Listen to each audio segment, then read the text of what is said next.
শরীরের অসুখ চোখে দেখা যায়, কিন্তু মনের ক্ষত অনেক সময় অদৃশ্যই থেকে যায়।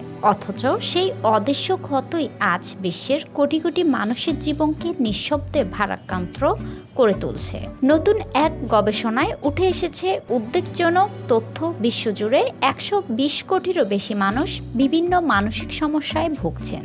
চিকিৎসা বিষয়ক সাময়িকী দ্য ল্যান্সেটে প্রকাশিত গবেষণা অনুযায়ী ১৯৯০ সালের তুলনায় মানসিক স্বাস্থ্য সমস্যায় আক্রান্ত মানুষের সংখ্যা বেড়েছে প্রায় ৯৫.৫%। সবচেয়ে বেশি বেড়েছে উদ্বেগ ও বিষণ্ণতা।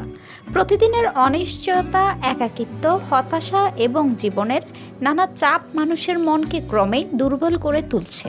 গবেষণায় দেখা গেছে তরুণরা এখন সবচেয়ে বেশি ঝুঁকির মধ্যেই রয়েছেন।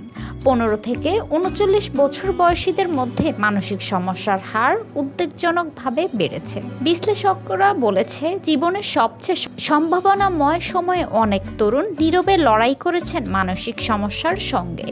কোভিড মহামারী এই সংকটকে আরও গভীর করেছে।